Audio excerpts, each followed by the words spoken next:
Okay, everyone, we are live. This is a Local 100 Fight Back Coalition Facebook, YouTube, and Twitch live stream event.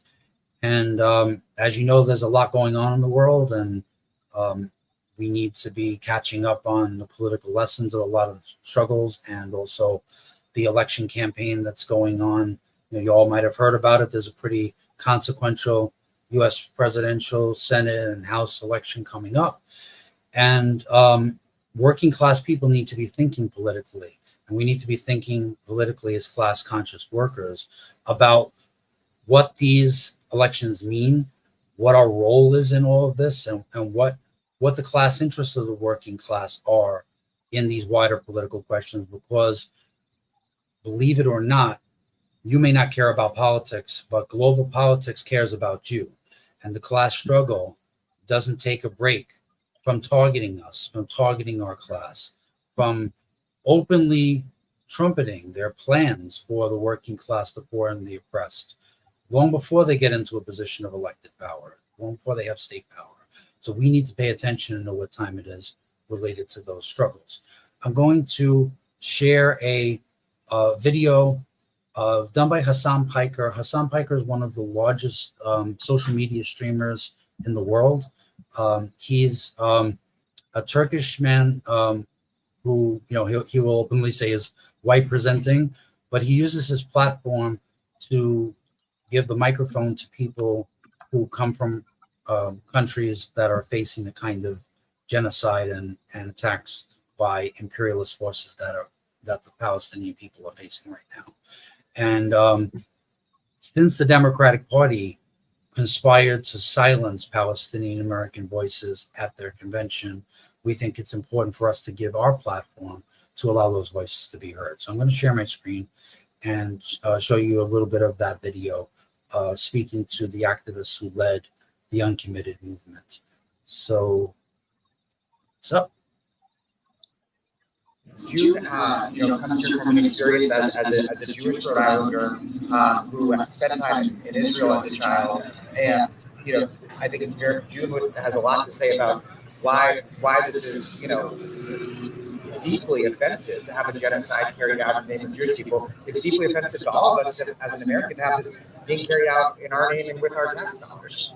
You want to talk about that? Sure. Here, you hold it. My arms are starting to get tired. Fair enough. Okay. I mean, we've been out here all night. I think we're at, 18, 19 hours. Slept a couple hours on this concrete. But we're out here making demands of a party that claims to represent our values of freedom, justice, and equality. But they choose to apply those values to every single issue besides one. When it comes to Gaza, they apply a different set of values. We become the party of death and destruction. For 2/3 of my life, growing up as an Orthodox Jew, I believed that the occupation of Palestine was necessary in order to protect my safety. I believed that Palestinians in the West Bank and in Gaza needed to be kept in cages and under military occupation to keep my people, the Jewish people, safe. And then I went to Palestine. I met the people. I went to markets in Nablus, living rooms in Ramallah, coffee shops in Bethlehem. I saw the humanity on the other side of the apartheid wall. And I realized that Palestine needs our voices, because I realized that not one child anywhere in the world needs to die in order to keep me safe. I'm here as a reflection of my Jewish values, because growing up as an Orthodox Jew in Jewish day schools, I learned of the Holocaust at a very young age. And when they taught me about the Holocaust, the lesson that I learned was not that we need to be afraid of what's going to happen to the Jewish people. The lesson that I learned was that we need to stand up against bigotry and hatred and genocide no matter who the victim is. And right now it is Palestinians who need our voices as bombs rain down from the sky with our names printed down the side. It's Palestinians who need us standing up for them when they can't stand up for themselves, when they get no place at this convention, a convention that supposedly stands for diversity and representation, but only one ethnic group is left out. I've never seen a DNC where they said no Irish Americans can speak. I don't remember last DNC, they said next time we're going to leave out Italian Americans, they can't speak. We're asking for one Palestinian American. We didn't even say which one. We gave them a list and we'd be happy to give them a bigger list, whatever they need, one Palestinian American. And they said no. There will be no people from that ethnic group speaking at our convention about human rights and diversity and representation and equality. Where is the justice in that? While bombs rain down from the sky, while 16,000 Palestinian children have been killed in the name of my safety as a Jew, where is the justice in that? It's time for our party to live up to our values, which means an immediate permanent ceasefire, an arms embargo, which means not one more bomb, and a Palestinian American speaker to speak on the stage to tell the stories of pain and suffering this country desperately needs to hear. That was brilliant. It was beautiful. Thank you. No, that's a great question. No, that's a great question. She asked, "Why do you think they said no to you?" Yeah, I mean, it's So much out for me. Sorry. Some of this is speculation, right? Because we've been making these asks for months. With the DNC, we've been in conversations and negotiations about our asks. And our biggest asks are not about a speaker. Our biggest asks are about policy change to save lives. But we also made some smaller asks. Like, can we just have a Palestinian American speaker share their story? And they said no to that. All they said was, it's a no. That's all they said. So we're left to speculate. And I can tell you from my experience that the reason that I once stood with the Israeli occupation was because I did not see the humanity of Palestinians. And I believe that the powers that be are afraid that if the American people see the Palestinians as human beings who are suffering, who need help, who are living under bombardment, who are living under famine, with entire generations wiped out, with children killed en masse, then we would be empathetic to that cause, that we would come together around this immediate permanent ceasefire and an arms embargo, that we would see change on this issue, so that perspective scares them, so they shield us from it. It's time for that shield to be lifted so that Palestine can be free. Thank you, June, so much for your activism and for your words here. We're also going to hear from what's going on, man. What's up? How are you? How are you doing? Abbas, You want nice to meet to, you. Abbas, you want to hold this? Sure. All right. Abbas, can you tell people who you are, what you're doing out here? Yes. My name is Abbas. I am a little bit bigger than you. Yeah, you're a bigger dude than me. I was trying to be the biggest guy here. You give me a run for my money, but here we are. My name is Abbas Alawi. I am an uncommitted delegate from Michigan, which means in the Democratic presidential primary, we mobilized over 101,000 voters in Michigan to vote uncommitted as a way of voting for peace and against war and for Palestinian human rights. We knew that this was important to do precisely because our country's policy right now, the policy that unfortunately the Democratic Party supports, is to continue sending weapons to the Israeli military, that the Israeli military is turning around and using to harm and kill civilians, over 40,000 civilians, over 16,000 children, babies. We know that's deeply immoral. It's also deeply illegal. It's against international law. It's against the U.S. law, and it's deeply unpopular. The majority of Democratic voters want a ceasefire. The majority of Democratic voters want a stop to the unconditional flow of weapons to Netanyahu's government. And so if we are serious about stopping the bombs, if we are serious about reuniting all those held captive, Israeli and Palestinian, with their families, then we've got to stop sending bombs. It's actually pretty straightforward. That's why we're running a campaign called Not Another Bomb. That's why uncommitted delegates are here specifically asking that our party take this issue seriously. And the flood of support that's coming in from members of Congress for this issue is really important. But there was something really weird that happened yesterday. Like, our policy asks are clear: not another bomb, arms embargo now. We've been pushing those really clearly.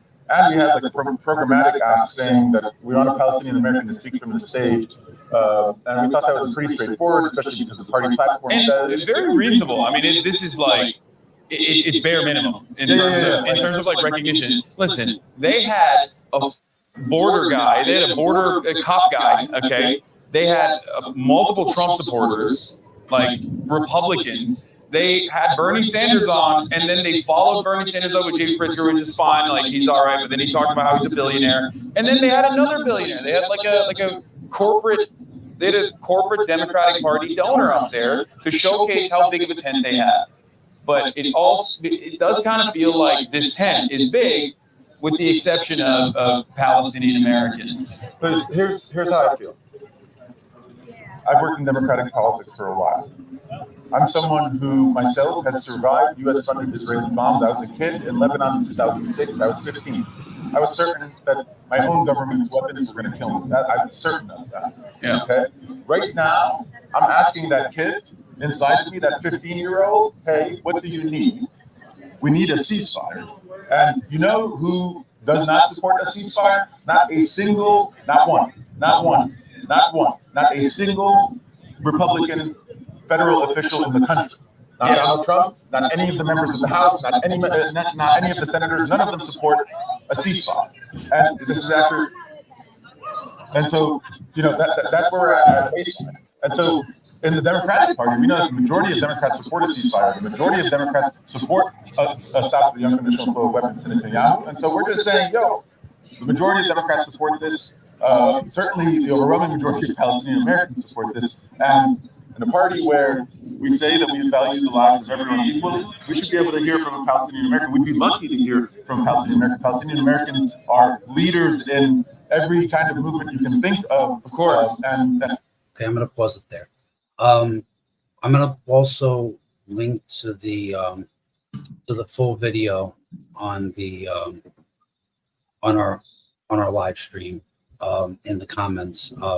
It's almost an hour, and it gives you a good sense of the ability of these activists to advocate for a real change in policy that actually reflects human rights, international law, and a way forward for humanity. So it's important that people check that out. And I just wanted to open up the floor for discussion. I want to introduce Ray Regattas, who's a division train operator, one of the members of Local 100 Fight Back Coalition, Seth Rosenberg, train operator in the B division, and one of the co-founders of the Local 100 Fight Back Coalition. Ray, unfortunately, has to get up early for work, and unfortunately, we still have those jobs we have to do, and get up real early in the morning to do so. So I wanted to give Ray a chance to comment on some of the discussion that we've been having. All right. Thank you, John. Yeah, it's deeply disheartening on a number of levels that the DNC just wouldn't allow a speaker for the Palestinians. I mean, it's almost like they were afraid somebody's going to stand up there and proclaim, jihad forever, or support for Hamas or some bullshit, instead of just saying, please stop murdering us and listen to us and acknowledge that our suffering matters and that you see us as actual human beings. And I know, it also says that there isn't going to be much of a change in a Harris administration from what we've had so far, which has basically been, we publicly proclaim these red lines and then we kind of tiptoe around them anyway. I mean, Israel has violated a number of laws regarding the use of American weapons on, and we still say, well, okay, you've done these things that you're not allowed to do with our weapons, but we're going to, here's an end around the rules so we can still ship them to you because this is a centerpiece of our Middle East policy. So we're just going to keep arming you regardless of what you do. And it says that there isn't, like I said, there won't be a change. And it also means that they're just going to keep trying this same broken, policy of blind support for whoever the Israeli prime minister is. I mean, Netanyahu is a war criminal. He's under an indictment from the International Criminal Court. Even with his own country, he's increasingly unpopular for war, despite the fact that this is in less than a year since the worst attack, Israel ever had, their version of 9/11. After our 9/11, George W. Bush had a popularity rating of 90%. Netanyahu's keeping the war alive because he's so unpopular he would lose a re-election. And it says a lot that he's wasted that kind of, the political capital that you normally would get from a rally around the flag. And he has no interest in ever seeing peace. He would, if he had his way, he wouldn't. I think he'd rather almost keep some Palestinians alive so he can continue bombing them every few months, just to keep a boogeyman for the people, so we can say they're still there over there, and we got to watch out for them. And that's part of the reason why Netanyahu funneled money directly to Hamas to Yeah. keep them in power, keep them funded. They wanted, yeah, they keep them at wanted the a front. counter to a moderate like Fatah, and Yeah. well, they got it. And also, I mean, when you think about it from this perspective of Democrats who are all screaming from the rooftops about how fascist Trump is, yet somebody who's 1,000 times more fascist and more willing to engage in genocide on a scorched earth level, Hmm. they support no matter what. Yeah. And Seth is going to begin some of the discussion about why, because we want to talk about why this is so intractable in the United States public opinion and in terms of how the ruling class responds to these things. No matter how much pressure is brought to bear, no matter how brutal and depraved the actions of Israel are, it seems like there's no way to force a change in this policy. So Seth, if you could just talk about why that is. Why is this the essential relationship in terms of U.S. imperialist relations the world over, and why will it? Why is it so unable to be moved? And one comparison I wanted to make to give a framing is the George Floyd movements were the largest protest of any kind in the history of the world. Literally rocked the world in every continent, in cities all across the globe, over the struggle against institutionalized racism, against racist police brutality. And in the wake of that, I know even my wife constantly says, well, nothing changed. And it just seems like so hopeless, like there's no way to make change on this one issue. And I try to explain that, this is like the underpinning of institutionalized racism in the United States, and that they cannot function without that one essential tool in their arsenal. And that's why they're so scorched earth on and allowing any kind of change on that issue. So Seth, if you can talk about how the Israeli-Palestine relationship kind of mirrors that on an international scale in terms of the unbelievable unwillingness to even consider any other kind of alternative relationship with them. Yeah, thanks, John. Yeah, I think there's a lot to say on the matter. I think it's a key time to be looking at this, given Biden dropping out and people, knowing his support, clear, loyal support for genocide and arming Israel no matter what crimes came up. And now switching to Harris and the uncommitted movement and people at the DNC had some hope and they have been pushing, and it's just, 7 major unions have called for an arms embargo until there's a real permanent ceasefire, and that and the uncommitted movement and people at the DNC called for that as well, and that wasn't even an option. But even having the DNC won't even allow a Palestinian speaker. It just shows us how intractable this is inside politics. And so a lot of people are talking about it, and you saw in that video too, they're asking, well, why is this? Why was Israel the third rail, and why, no matter what Israel does, it continues to get loyal support from both parties' politicians almost overwhelmingly. Let's just review quickly what Israel's committing a genocide. It's killed, as they said, over 16,000 children. Expected 200,000 Palestinians dead. Israel is, it's been shown that Israel is intentionally starving the people, blocking aid and allowing helping the settler mobs to block aid. This is all their policy. You have openly right-wing politicians like Ben-Gvir and Smotrich saying they want to starve and that they're starving Palestinians. We just found out that Israel has a detention camp where they've been systematically raping and torturing Palestinians, and that Israel uses non-prisoner Palestinians in its Gaza operations as human shields, right? The level of crimes against humanity and war crimes committed by Israel are just overwhelming. And yet, Biden just approved $20 billion more. And so people like us who are struggling against this, we see over and over again, it's like, well, why is the support for Israel so rigid? Why, why can't we stop them, or why isn't it stopping? And so, we feel like at Local 100 Fight Back, we're proud of the fact that, we have a very leftist perspective. We're socialists. Some of us are socialists, but that we understand, we're willing to tell the truth here. So the truth is based on the fact that there are two pieces to it. The first piece is that, right, we have to get rid of the illusion that the United States is somehow some noble, peace-desiring nation that could broker peace in the region, and that will somehow be offended, if Israel commits these crimes. Now, the American people, right, have a strong sense of justice and don't like genocide, but the American power structure, the billionaires, the politicians who work for the billionaires, both parties, they're part of a structure called imperialism, right? There's the U.S. has a power structure around the world, military bases, imports and exports, exploiting economies all around the world.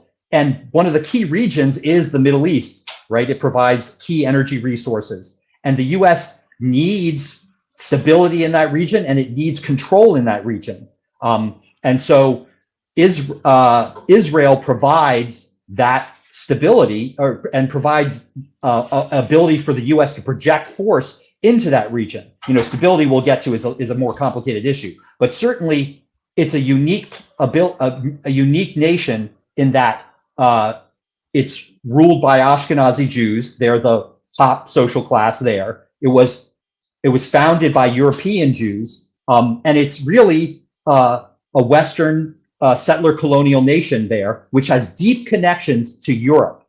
And throughout its history, since its formation, it has been a way for the Western powers like the United States, but earlier Britain and France, to project power into that region in order to accomplish its goals, right? To keep the oil flowing, and to keep powers played off against one another. You can see that all the way back to the Suez Crisis. We really don't have time to go into in detail, but the Suez Crisis in the 50s was a key place where the region was under threat, and U.S. and British and French imperial interests were threatened, and Israel played a key role in attacking Egypt and projecting Western power into the region. And ever since then, it's been influential with respect to helping play Iran and Iraq off each other, and to really provide a threat for to all those other nations. Know that Israel is there. It has nuclear weapons, and by far the most devastating military.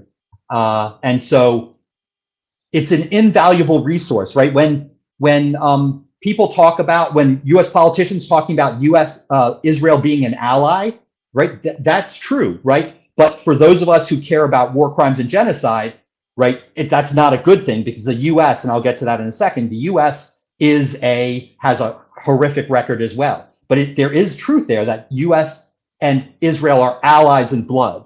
And so you can see that the U.S. has tried very hard to build other allies there. Saudi Arabia is another bloody ally there, right? And at various times, Iran under the Shah, Iraq under Saddam Hussein, and then afterwards, right?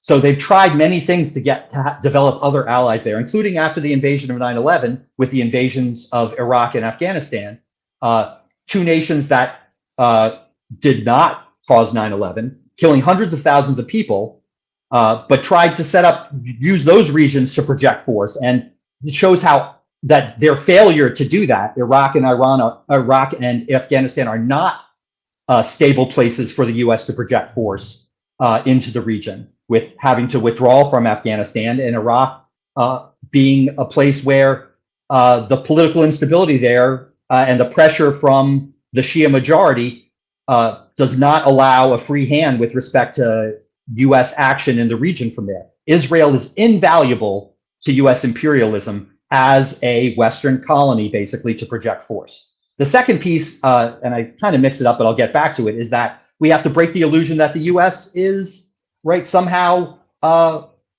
one cares about human rights. Now, if you look at the record with respect to 9/11, the U.S. went into the Middle East, invaded 2 countries, killed hundreds of thousands of civilians, 2 brutal occupations, including mass torture at Abu Ghraib, right? And you go back and you look at the U.S. record again and again, Vietnam, killing huge numbers of people to stop people from self-determination, from colonialism, and going back, the U.S. has supported regimes like the Shah, Suharto, Marcos, Batista in Cuba, Pinochet, right? So the idea that somehow the U.S. Wants to stop war crimes and wants to stop that is an illusion. And so the U.S. We have to see Israel as a projection and a valuable ally to project this bloody force into the region. Now, it does get a little complicated because the U.S. does want stability in the Middle East. I think that if you look at it objectively, even if you look at the records of the U.S. and Israel, that the U.S. doesn't want Israel to be committing that genocide in Gaza, because the U.S. wants to keep the region calm. But Israel, because of its key role, because of its unique position, has a much freer, a longer leash than other U.S. allies that are smaller powers. They constantly embarrass the U.S. Right? They've killed U.S. troops at various times, and yet the U.S. continues to support them because there's no one who can play the role. And I think this is important. I'll wrap up with just one point on this, that this analysis of U.S. imperialism being bloody, being a mass murdering regime throughout its history, and Israel being the ability for the U.S. and the West to project power is important because it keeps the powers stacked the way they should be. Israel is a subordinate power, maybe with a longer leash, but still a subordinate power to the United States. The idea that that a lot of people is brought up that AIPAC controls the United States, or that Israel controls the United States, is false. It's nonsensical, and it also is anti-Semitic. There are these tropes about Jews in the background controlling everything, right? You have to have illusions, patriotic illusions in the U.S. and not really recognize how powerful the U.S. is in the world to think that that Israel is a client state. It just is a client state with a very long leash. And so, that's the thing that people don't want to talk about with respect to all this stuff, because they don't want to attack the history of the U.S. And they want, the Democratic Party and even progressives, they want to stay positive. They want to, the illusions about the U.S. and its history. That's not true. And they want, and they don't want to talk about the oppression that the U.S. and Europe have spread throughout the world. But I have the earphones in.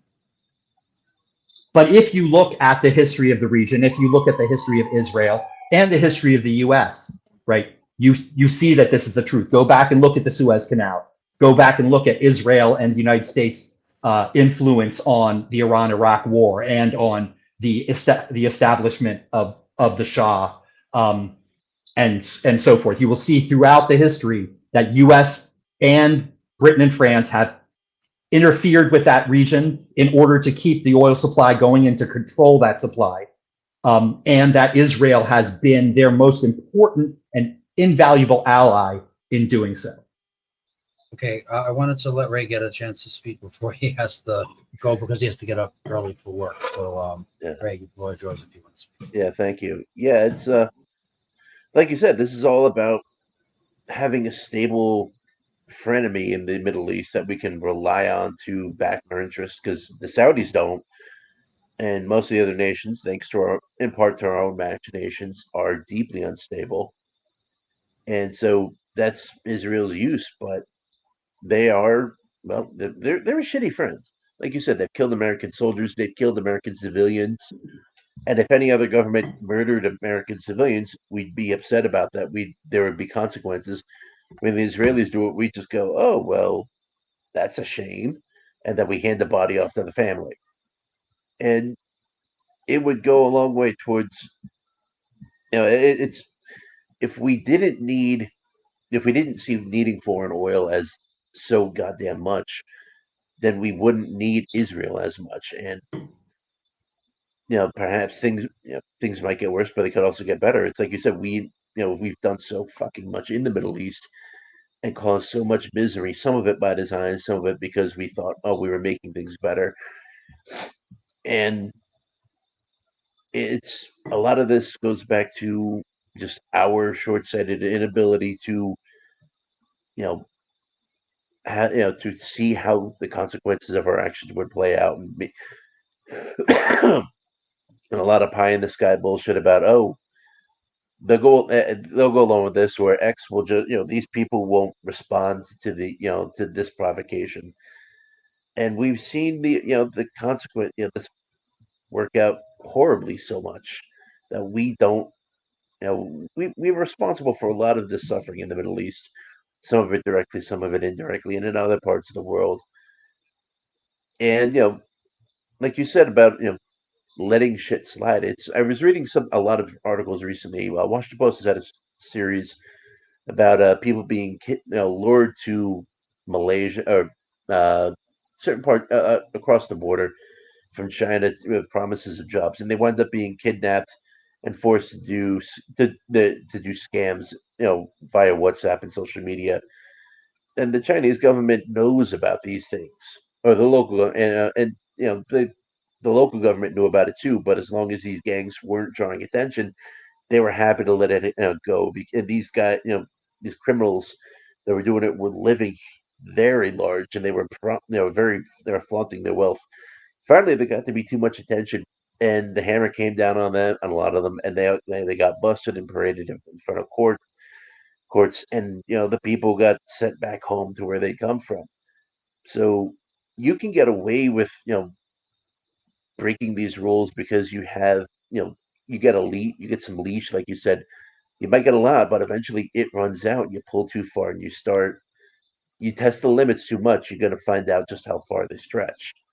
And it's not a good thing for you when you find out just what those limits are. You find out the hard way. Well, unfortunately, Ray, most times the people who find out the hard way are American body bags, end up in American body bags, or end up in imperialist quagmires in, places all over the world. And, the other thing is that what you're describing about, like, the justifications for war, like they may have had good reasons. Like in the world after Vietnam, the United States had to try to come up with human rights justifications for imperialist adventures, like Serbia, like Afghanistan, like Iraq. A lot of these are the fig leaf for them to continue to function the way they had at the time of being a much more rising empire.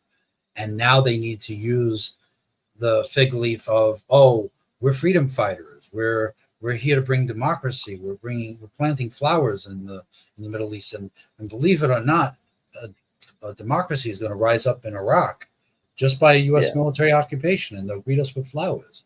And so part of it has to do with the fact that they've already been exposed, and they're not as they're not the unipolar power that they once were.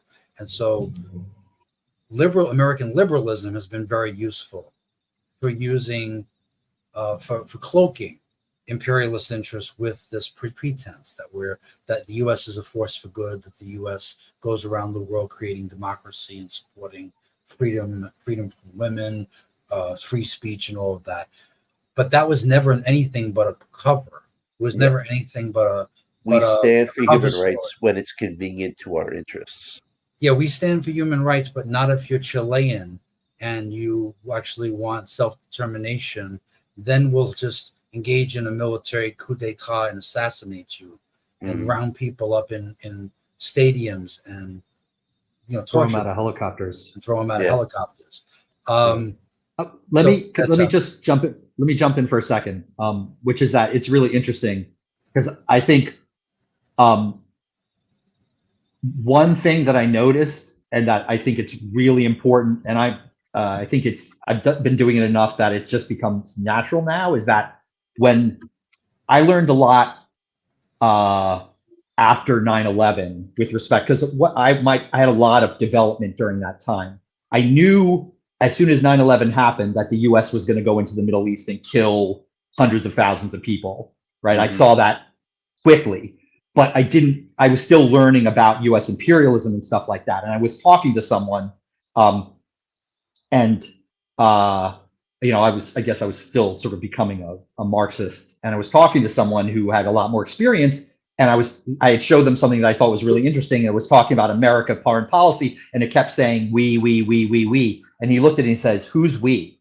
And I think that's like, and it's really important to bring up, because I think we talk about America as we, right? And it's a lie, right? It's a lie that the capitalists use to try and say we're together as a country, right? It's them, right? We know now that most of the American population is against what's going on in Gaza.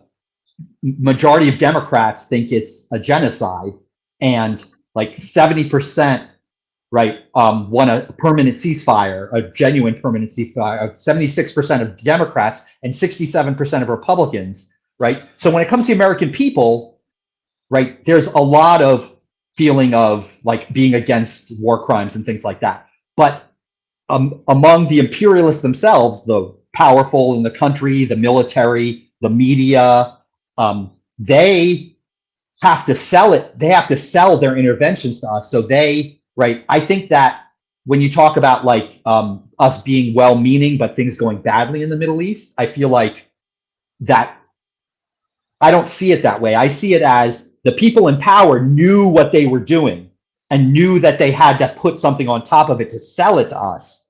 And then when all the crimes that they wanted to commit were exposed, then they were like, oh, it didn't go as planned. Now, there's some subtleties there with respect to the failure of the invasion and stuff, but nation building was never going to happen, right? But so I talk always now, right? I always separate between, I talk about the US imperialists and I talk about the US population as separate entities. Yeah. Because I think unless you do that, it's hard, because we aren't the ones doing that. Like but it's being done in US our name nonetheless. It's being done in our name nonetheless. Yeah. And not to get you up with that, but I just wanted to say that like they use the best instincts, the best the best qualities of working class people against us. Like they manipulate us. They did it with the economic crash, after the Ray has to say goodbye. Good night, Ray. Good night, guys. We'll talk to you real soon. Right. Me and Seth are going to continue, but like they used people's best instincts against them. Working class people want to collaborate and want to work together to solve problems because they know what happens when the problems are not solved, and they know who's going to pay the price for those problems not being solved. And so they were willing to sacrifice and watch the bankers get bailed out to the tune of trillions and trillions of dollars of our tax money, because they hoped that if they were willing to sacrifice, that they would be rewarded for their sacrifice, and that we collectively, the collective we, would survive and would be a way to get back to normal and to keep their jobs from disappearing and all of that. Well, in the same way, U.S. imperialism manipulates the best instincts of Americans who truly do believe in democracy. They really do. They really do, in their heart, believe in human rights. I mean, to greater or lesser degrees, depending on the person. But in general, we have a cultural idea that everyone should have rights, and that those rights should be defended, and they should never be questioned, and that we should do anything in our power to stop those rights from being undermined or assaulted. And they cynically manipulate the pictures of the horror overseas as a way to provoke that response from working class largely, but also middle class and every sector of society, to say, well, we can't do nothing, and somebody has to act to solve the problem. And so they provoke support for imperialist inventions that way. And we need to be conscious of that and the way in which they troll us to get us to take positions that actually aren't in our interest and actually undermine the defense of any of the rights that we want to actually defend. So I want to pivot to the election, largely because this all came from a discussion of people who were in Chicago wanting to build unity within the Democratic Party and wanting to have the Democratic Party actually represent democracy and human rights and the things they say they pretend that they support.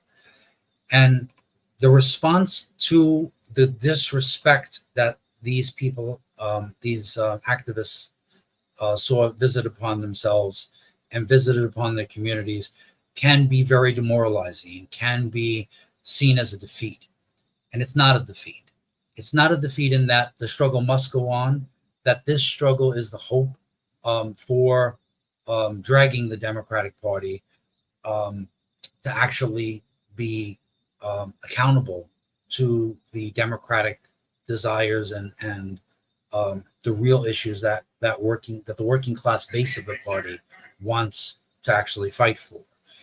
And that struggle must never stop. And that struggle must continue every day in this election and long after Kamala Harris is elected. And that it's the only guarantor of actually holding the power that we built through our own struggles and using it against our class enemy. Like, we have to be honest with ourselves that no matter who wins the presidency of the United States, that person will be a class enemy. They will represent the interests of the ruling class. It's because, unlike our unions, it's not an institution of our class struggle. It's not something we built. It's something the ruling class built to control, to maintain control. However, we have a very real interest as working class people and oppressed people and people who will pay the consequences of who is elected and what they will do. Now, our voices have to be heard, and that we have to mobilize to have an impact and enforce our will in who our enemy's representative will be. And it seems like it doesn't matter. It seems like why should we care who our enemy chooses as their leader? But it does have all the importance in the world, because if we allow the leader of the ruling class to be an openly fascist, racist, violent, sociopathic force that wants to rip up social reaction and license the crushing of our organizations, the gutting of our democratic rights, the gutting of our trade union rights, the turning back the clock on women's rights, the rights of gays and lesbians. All of those things will make all of our struggles so much harder than they are now, and will put a chilling effect on our ability to organize and struggle, and make that organizing and those struggles largely illegal, largely undercover. And that kind of terrorism in the leadership of the ruling class has a very real impact on what the working class is going to be able to do. Seth, I know you probably have a lot of comments to add to that, but I just want to kind of frame the discussion about the election and try to pivot into why we think it's important for the working class to not be silent, despite the fact that both candidates support genocide, despite the fact that they are not who we would choose to speak for us. We still have a class interest in what happens in this election. Seth, go ahead. Yeah, no, that's a good introduction. And it's interesting, these are crazy times and so much is going on, and that we're trying to learn from it as well. And you're saying the stuff you did actually, I'm going to add to it. And I think mostly I agree. There are a few fine tuning things. I want to say that we're learning how to, try to get this message across, and it's complicated stuff. In particular, let me start by saying that I think like watching the stuff at the DNC makes me so angry at the Democratic Party and at Harris, at Biden, like not even allowing a Palestinian speaker, as someone who's a socialist, who's, openly admits that Biden has been arming and supporting genocide, and is sending $20 billion more dollars, right? It enrages me. And whenever I see that, it honestly makes me want to say, fuck this. I'm not voting for Harris. But every time I come back to the fact of actually thinking about this as a war between the working class and the oppressed and in the system of imperialism, and I keep coming back to the fact that that not voting and letting Trump and MAGA fascism take power is a massive defeat, and that we have to stand against that, right? But I understand, right? John and I didn't vote for either party for 20 years, right? Condemning, both parties, and it's right to condemn both parties and to say that they're an enemy, but that doesn't mean that if you believe like we do that mass movements, that worker struggles, that strikes, that unions, that massive movements can change the world, right? If we believe that, and we can believe that it can force a ceasefire, massive action around the Middle East, there are unions there, there's mass struggle there, there's people fighting back.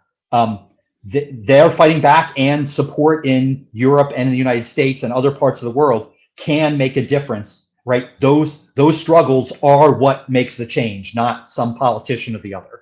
And if you believe that, right, then you have to look honestly and say, will it make a difference who wins this presidential election for those struggles and to change the chance for them to be victorious? And the answer is yes, right? And I wish that we had better choices. I wish that we had choices that, but that of someone who actually was against the genocide, but that's not the case. And the fact is that, and this is where I want to sort of tweak what you're saying, is that it's not that it is, yes, we do want to choose who our enemy is. But our enemy isn't just who's elected, right? That's because fascism is a movement and MAGA is a fascist movement. So if Trump wins, it's not just about him being our enemy. It's the fact that millions of people, right, in the MAGA movement who are armed and who are racist and who many of whom are white supremacists or neo-Nazis, because it is a fascist movement, right, will be energized and enabled, right, to attack workers, to attack movements. We saw Charlottesville as one example. There has been, ever since Trump took office, there was a spike in right-wing mass murders, in right-wing attacks, right-wing terrorism. Whenever something that MAGA doesn't like happens against, whether it's a gay principal or a trans kid or a politician, there's thousands of death threats, right? Including, attacks on FBI offices, right? Killing of trans people, attacks on Jewish people by the far right, because that's where the most attacks on Jewish people actually come from, the far right. Not to mention, not to mention the stochastic terrorism of people like Elon Musk and Matt Walsh and Ben Shapiro and others. There's an entire echo chamber that is a part of this movement that they just have to put out a video and say, immigrants are taking your jobs, or whatever it is, whatever the hot button social panic, moral panic they want to stoke. And that has direct consequences in terms of violence, in terms of mass shootings, in terms of bombing, threatening to bomb hospitals, all this kind of stuff. So in other words, it's not just about the individual leader or even the movement. It can even just be part of the media echo chamber that's part of it. It's an entire movement that spans every sector of society. And it's also the news media, it's Fox News, it's all of it, Yeah, and I think the what happened in the mass riots of the neo-Nazis and the far right in Britain are an excellent example of that. They show the next stage in that, right, which is that Elon Musk, right, and the far right there, right, he combined with the far right there to basically create mass attacks on Muslims, right? And was it immigrants as well? I'm trying to. It was it was a rumor about a violent attack that happened by somebody who was a British citizen, who was not a recent immigrant, was born in England, and they put out the rumor that it was a Somali immigrant, and they just lit the match and set off a conflagration based on a lot of largely, I mean, even working class British, anti-immigrant sentiment, and a lot of it has to do with, austerity, the austerity that's gone on in Britain over a long period of time under both Labour but especially under the conservative leadership. So yeah, so they knew they could prime that response, and that's what stochastic terrorism is. They know their audience. They know if they give certain stimulus to them, if they give certain red meat to their base, they know what putting chum in the water is going to do. They know what the outcome is going to be, and that's what Musk did, and that's what many others did.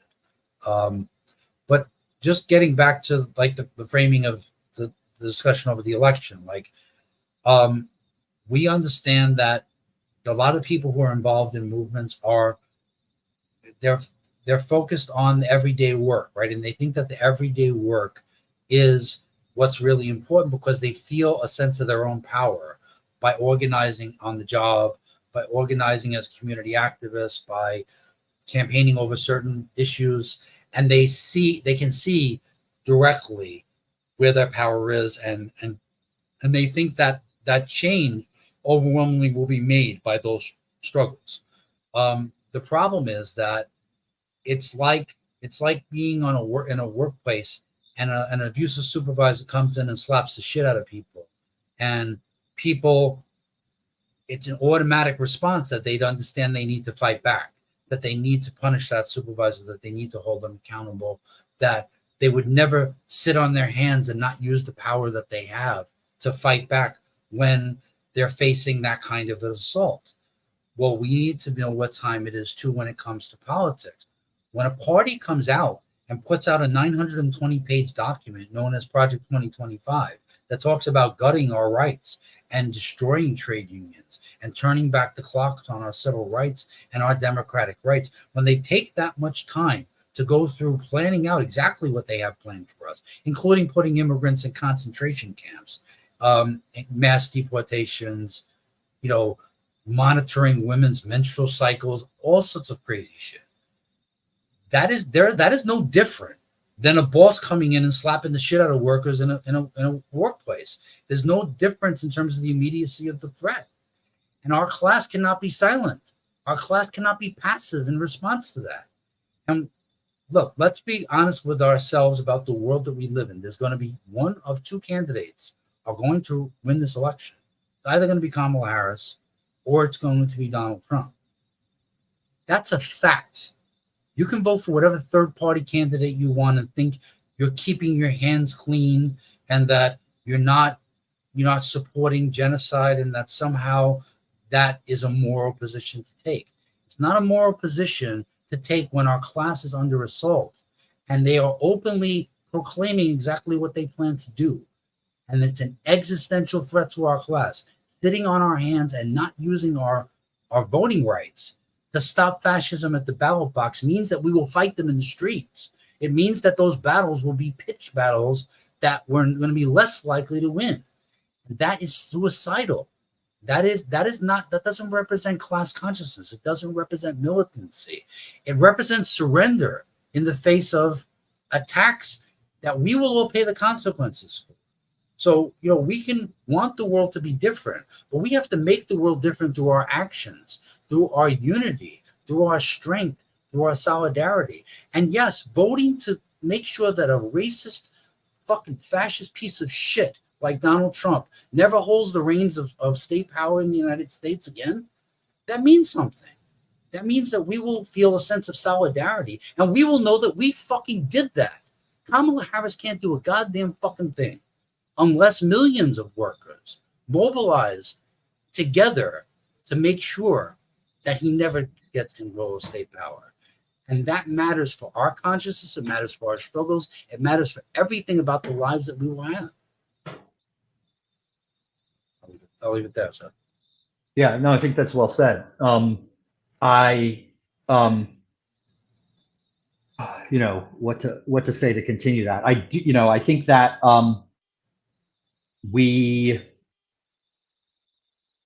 it's tough for a lot of people, because, staring in the face that Israel's committing genocide and the U.S. is supporting it. But just facing reality, the fact is that if there was an alternative candidate who was running, who actually had a chance of winning, who, if Harris was defeated, it would send the message that it would send the message that she was defeated because she supported genocide and the Democrats supported genocide, and that sent a message to U.S. foreign policy that that they have to think about things differently. That could be something, but that's not how it's going to be, right? It's going to be either Trump or Harris. And so, the way I talk to people is that it's like, I see what's going on. It's a genocide. I am against it. It's horrific. Our choices are horrific. And yet, give me the way in which concretely allowing Trump to win helps the Palestinian cause. And people can't do it. There isn't a way that it does that. In fact, we know concretely that it is going to deeply hurt the Palestinian cause for a permanent ceasefire and for liberation for Palestine. There are the two major ways. The first way is fascism taking power in the United States will damage our ability to protest and our ability to organize. Right? Realistically, if you look at fascism, it can drive movements underground. Right? Leftists and workers and unions unions and left organizations were illegal in much of the world for a long time. They were crushed by fascism and fascist mobs. That's the job of fascism, is to smash up these organizations. You can see that, as we said when we were talking about stochastic terrorism, attacks on the counter protesters in Charlottesville, including a murder, and the laws that are being passed by MAGA governors around the country that are allowing, if there's a protest out there and you attack and kill someone, that you won't be charged, right? That's as clear a message as you need about that. And so if that's the case, then if we believe that protest is what we need, will it be easier to organize our protests under a fascist regime or not? And that, given that it's the United States, that will affect, right, in the rest of the world as well. The U.S. turning into a deeply far right with fascists in power will affect the ability for people to protest around the world. So that's one thing. The second thing is Trump in power. Again, he's shown that he said, let's let Israel finish the job. So he's, even with Biden and Harris being in such an awful position, or having such an awful position, that Trump is to their right. He has deep connections to Netanyahu and to the settler mobs, who are openly fascist as well, and he will give them free rein, moving the embassy to Jerusalem, and waving the red flag in front of these fascist settlers will make things much worse. And so, we as socialists recognize the balance of forces. We recognize how bad a choice this is.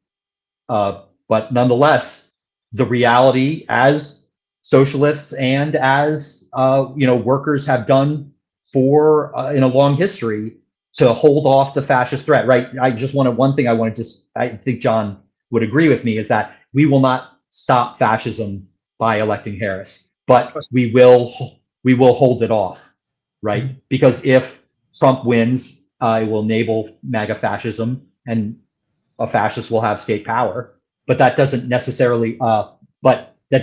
If Harris wins, that doesn't mean that it's going to be stopped. Only we can stop it, right? But we need to continue to organize, as Local 100 Fight Back has been doing our entire time, right? We put our money where our mouths. We've been organizing in our unions, right? And trying to take labor action, trying to build consciousness among working people for, most of our lives. And we will not stop. We don't see the Democrats as an alternative to that. But we have to use every tactical step just like leftists have done, including people like Lenin and Trotsky in Russia. Is that when they saw the threat from the Black Hundreds, who were the MAGA equivalent back then, extreme far right, racist, reactionaries, violent, that they called for a vote for if there was no socialist with a chance, they called in the second round they called for a vote for the Cadets, which were the liberal Democratic Party of Russia at the time. And so, just if you look at the reality face on, then with our choices, then that is what we have to do, and it's clear. I mean, I'll leave it there for now. I'm sorry. I think that it's important to be, if we're going to be honest with ourselves, we have to also be honest with ourselves about the state of working class consciousness in this country, our level of organization, the fact, the ability of our organizations to be able to build a collective self-defense on the sheer scale of the threat that we face. Look, I would like it, not just like I would like for us to have better options in terms of who to vote for.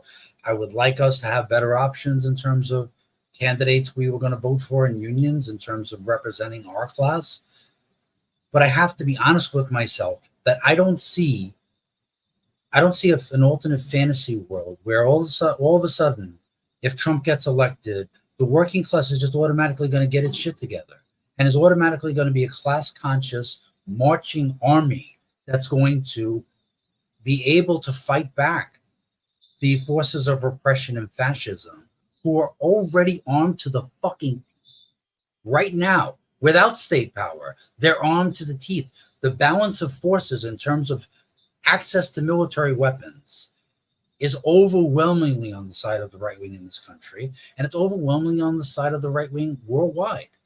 And that's because of imperialism. That's because of the decay of the entire society. It's also because of the disorganization of the left and its political immaturity.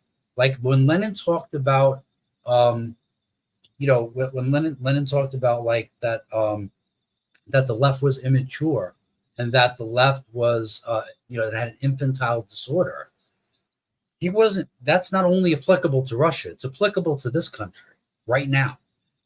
There's a lot of division. There's a lot of moralism. There's a lot of lack of roots of those organizations that call themselves socialists in the working class. We do not have a labor party. We do not have large socialist organizations of any kind in this country. And we have to be honest with ourselves about that. So, I hear a lot of leftists talking about, we need a new civil rights movement. We need to follow the example of the Vietnam anti-war movement. And, they were principled and they were in the streets and they were able to bring U.S. imperialism to their knees, at least in terms of withdrawing from Vietnam, right? But what they don't think about is that what if the leader of the United States at that time was a fascist who was organizing violent, antisocial, racist gangs to go out and fucking murder Vietnam anti-war protesters? Now, don't get me wrong. The U.S. engaged in plenty of police brutality, plenty of brutal responses to the anti-Vietnam protesters, but their ability to enforce their will and eventually drag the United States out of the Vietnam War had a lot to do with them using their democratic rights, their ability to organize, not underground, but in the light of day, and forcing every day into the mainstream media coverage of what was actually going on in Vietnam. And that was able to change the balance of forces in terms of popular opinion, and was able to force one of the greatest defeats in the history of U.S. imperialism on the single most powerful imperialist force in the world. We cannot ignore that democratic rights matter, and having access to those rights is invaluable for the working class and is an existential threat when those rights are threatened. And we can't wish for the world that we want. We have to make that world possible through our struggle. And we have to do so with our eyes wide fucking open about what the consequences and the dangers are that we face right now. And part of the illusions that we have to fight, the big illusions we have to fight, is Americans not believing it can happen here, not believing that their democratic rights can be vaporized, not believing that they can go that far. We have to understand the real moral character of our enemy, and we have to see what they have done and what they will do if we do not organize. And every battlefield we have to be present on. Every battlefield our voices need to be heard on. Everywhere the voices of our class must echo and our power must be organized, because a collective self-defense is not just on the work, on the job every day. It's not just about wages, hours, and working conditions. It's about our survival. And these are the questions that very much determine how likely our survival is. So, yeah. Yeah. Yeah, I've, got into, I think we've talked about this before somewhat, but I've gotten into conversations with a lot of people, being someone who stands in solidarity with Palestine and, as an anti-Zionist Jew, right, who's very left on the issues, right, I believe that there should not be an Israeli state. I believe that the people who live there can be able to continue to live there, but that all of that territory is Palestinian, and that with the right of return, the area would be majority Palestinian, and there should be a single secular democratic state with a Palestinian majority that protects all people and gives equal rights, right? So as that, right, when I get into discussions with people about the issue, then and talk about the impact that electing Trump would have, people were like, well, we live under fascism now. And I'm like, no, we don't. Like, we don't, right? Capitalism and imperialism are brutal, right? And bloody and oppressive. That's true. But fascism is a whole different ballgame, right? When you look at what happened to the socialists and the communists and the unions when fascists took power, right? It was mass attacks and mass slaughter. And, how it will happen in the United States, maybe somewhat different than that. But you can see that Trump winning with everything that he said will energize the most dangerous elements of our society into outside the government, far right groupings, as we saw with what happened. We were talking about what happened in England, in Britain with the attacks, right? Stochastic terrorism inspired by another fascist, Elon Musk. You can see that sort of thing happening, right? And you see that it will, I take my kids out to pro-Palestinian protests, right? The ability for us to protest without violence being enacted against us will decrease dramatically, right? The danger to, our ability to organize, our ability to have unions as another thing, right? Musk and Trump, when they spoke in their thing, it was very informative, right? They talked about how positive it is to openly fire striking workers, right? Which is illegal in this country, but it won't be illegal for long, right? If they take power, that's, picket lines being attacked. And so that's what we have to understand is if you think that we live under fascism now, you have no idea what you're talking about. And that looking at history will show you that. And the dangers to us and to people of color, to LGBTQ people, right? To Muslims, to immigrants, to Jews, the ability for things to get much worse is immense. So that's one thing. The second thing is that with respect to the balance of forces right now, it's like people say, well, let's forget about the elections and let's just work on like building a movement. Well, we're working on building movements. We do that all the time. Pro-Palestinian, workers movements. But the fact is that when you look at America, right, the working class is still just starting to reorganize itself. There was UAW had a big successful strike, and that's a good step. But it's there hasn't been a massive strike wave, and workers are still learning those basic lessons over again. It will take time that we need, and that's what keeping Trump out of power will do. And if you look at the UAW, so let's connect the dots here. The the UAW, along with 6 other major unions, endorsed a significant position, right, which was to cut off all weapons to Israel until there's a genuine permanent ceasefire. That is a position that is very strong in the United States right now, right? And at the same time, the UAW has endorsed Harris for president, right?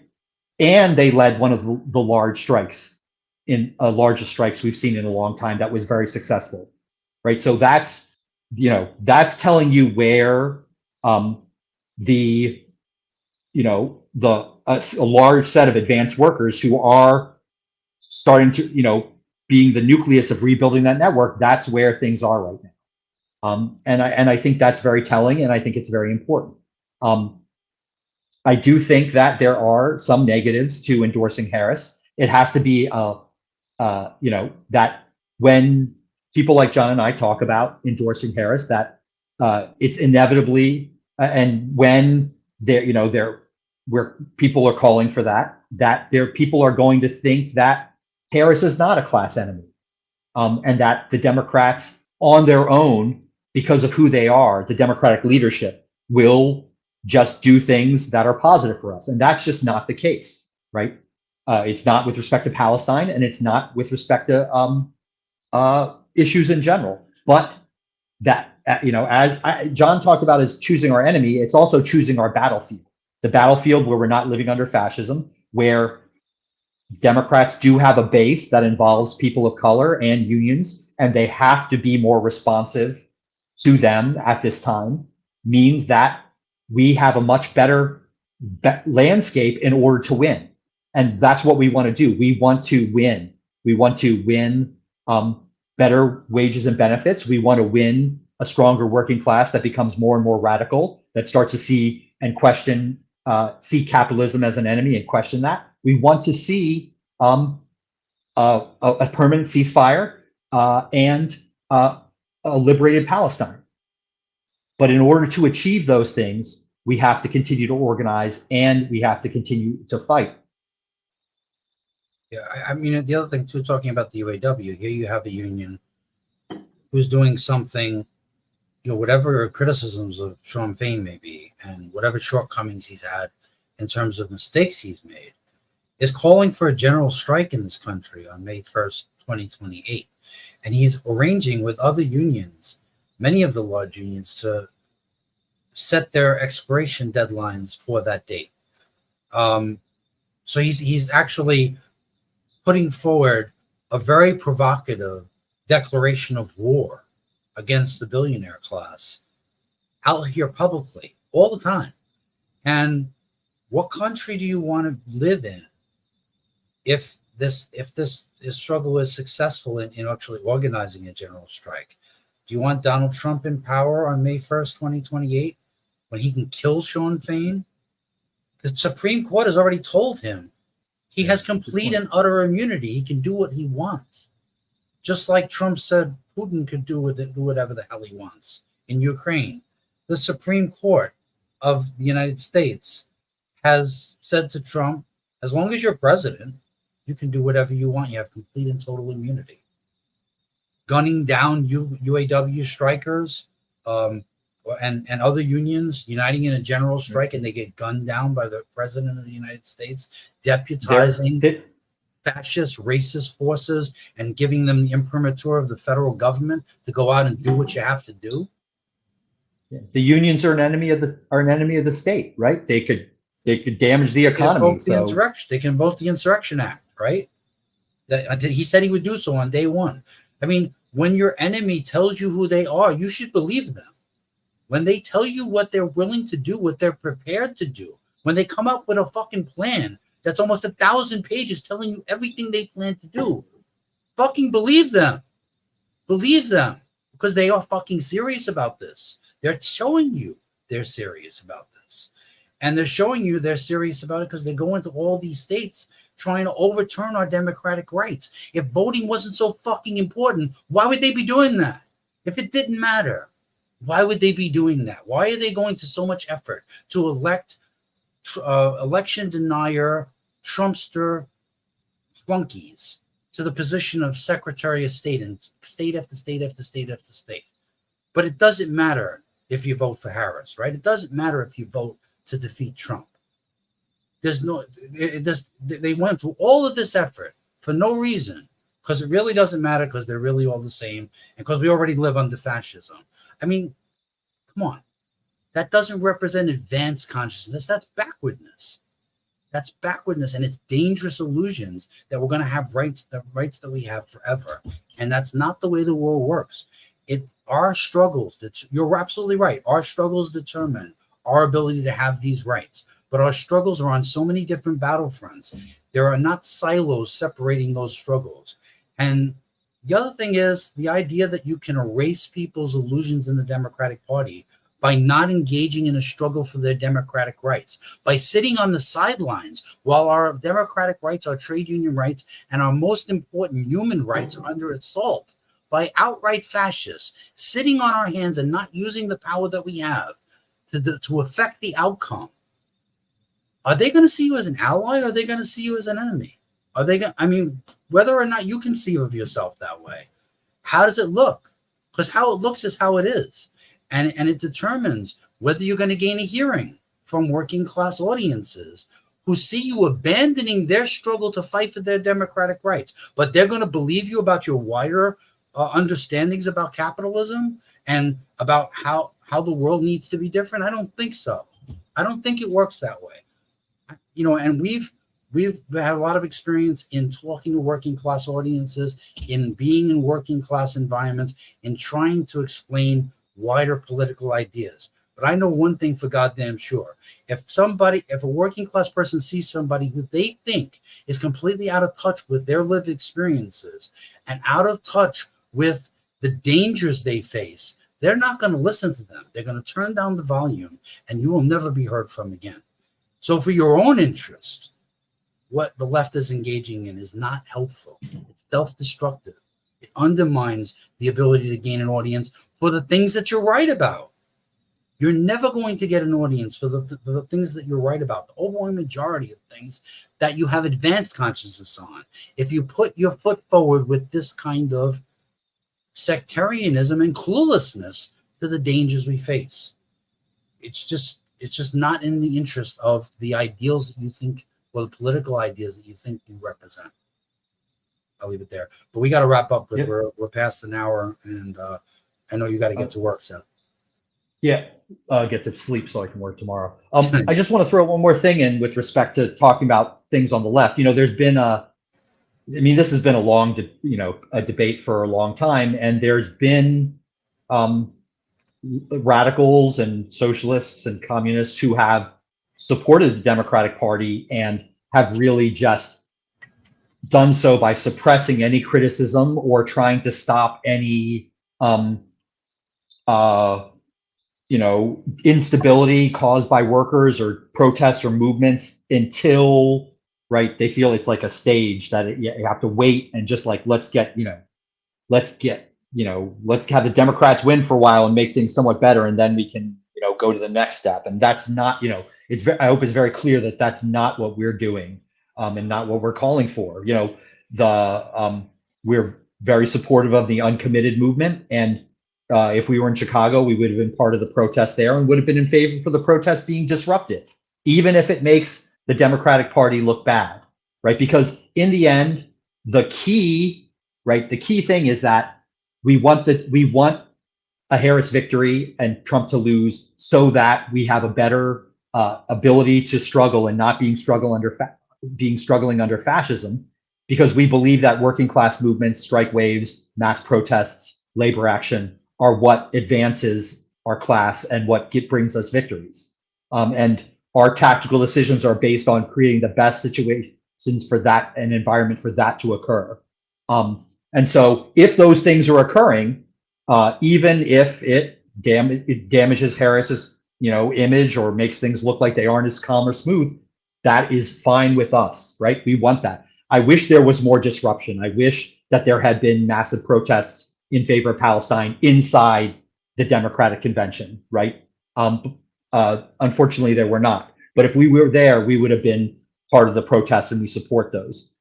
Just like if there was a massive rail strike in the United States that Biden or Harris wanted to stop because, that would, hurt the economy or something like that. And her or Biden letting that happen would, hurt their image. I don't care about that, right? That's those things are in the end what we need to win. And so we need to walk and chew gum at the same time. We need to build these protests, build these movements, continue to build consciousness among workers, and at the same time, try to do what we can to have the best conditions for that to happen without having a murderous government in charge that would fire strikers and attack unions and smash protests. And I think that's a it is a sensible position. And I think that when people look at it clearly, that even with the horrific genocide and the support by Biden and Harris and the Democrats and Trump and the Republicans, that the politicians, that in order to have the best chance of victory, right, and to not be living under the a fascist yoke, which would fundamentally damage or destroy our ability to fight back, we need to keep Trump out of office, and that means a vote for Harris. And also the fact that activists like the Uncommitted Movement, which we were actually part of, Anthony Steiniger was part of the Uncommitted Movement in Jersey, and was a candidate for delegate to the convention. So this is not something that we have not been involved in, but also bringing the best fighters into this fight, who will expose Harris, who will tell the truth about the nature of the Democratic Party, who do have wider political perspectives, only strengthens the ability to build a dialogue with workers who are going into motion to defend their democratic rights. Us not being in that fight short circuits the ability to have those conversations. It short circuits the ability for independent working class people to go out to communities to talk to other union workers, not being shills of the Democratic Party, but actually being in solidarity with fellow trade unionists and other community members to actually put a message out there that's not just the party line. If that doesn't happen, we're not going to have the kind of independence that we need to have, either whether Harris wins or whether Trump wins. It's not a separate diversion from the struggles that we need to be having and the dialogues we need to be building. You're not going to create, the working class is never going to come perfect, have the perfect consciousness, have no illusions, and have, only class consciousness as part of their driving political ideology when they go into movement. But when they do go into movement and they learn lessons and they're able to engage in struggles that concretely explain to them who's on their side and who's not on their side, and who they can trust and who they cannot trust, and what strategies work and what strategies don't. That's the way most working class people will come to the kind of consciousness that the left wants to see them come to. And you can't skip over any steps in that process. You can't precondition that you can give an ultimatum to people and they're just going to come to your consciousness. That you can just morally explain what the right thing to do is, and workers are just going to get it. That's not how human consciousness works.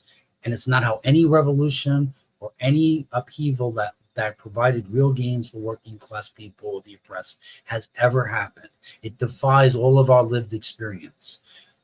So it may be a strong impulse in your mind, but we always have to check the strategies and tactics we use. Does it actually suit the battlefield we're facing right now? Does it actually make progress towards convincing people? If not, it's just moralism.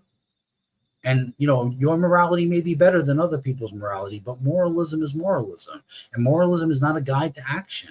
It's not going to fill the gaps in someone's consciousness. It's their own experience. It's their own struggles that are going to make those things real for them.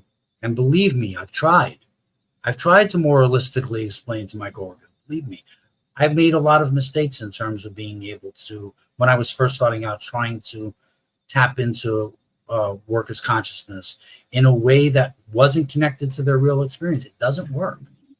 It can't work. Seth, I think we need to wrap up, but if you have any closing comments. Yeah, I think we've covered pretty much everything. I think this is a key election. I think, what you're saying is true with respect to, you have to have tactics that meet the situation that you're in, right? I think that it's possible that in, other elections, in the past, Democrats and Republicans, that, the threat, I think MAGA has moved the Republican Party into fascism, and I think that that's a key difference. So I think that right now, different tactics are needed, and I do not think that will always be the case. I also think that, just to connect the last dot with respect to keeping up the struggles, and even if those struggles challenge the Democratic Party or make them look bad, right? We are under the threat of fascism right now, and electing Harris and defeating Trump will be a significant victory with respect to delaying fascism. But only the working class of the United States and of the world and oppressed people can stop that, right? And so we will never be against the movements of working and oppressed people in this country around the world, because we need, right, even holding off fascism will not stop it. And so if we want to stop it, we need those movements to grow, and everyone should be working, everyone who sees the threat should be working with us to try and build in your union, to help encourage other unions to build, to be protesting for a free Palestine and for an end to the genocide, right? Those type of movements, and fighting against police brutality. We've seen some awful examples of police murder lately. All those things energized, right, are the things that can change the world. And that's what we need to do. So we need to be, as I said, walking and chewing gum at the same time. We need people to join with us to build those movements, to build our union stronger, to make this Local 100 into a fighting union again. And at the same time, we need space to do that to the point where we can stop fascism. And that means holding off Trump for another 4 years. Yeah, we'd like to thank everybody for joining us, and thank you for the comments. And we will be working on responding to comments as time goes on. This won't be the last live stream that we'll be doing about this and other issues. We're also going to be talking to you real soon about the struggle to build a local-wide opposition slate in TW Local 100, to build an accountable rank and file led leadership, and what we think are steps forward in terms of building that kind of leadership, and building unity amongst the opposition of Local 100, and also making demands on Local 100 to break from its cowardly and disgraceful silence on issues that matter to working class people, whether it's Trump, whether it's the gutting of abortion rights, whether it's the struggle of Palestinians for basic human rights and an end to genocide and apartheid.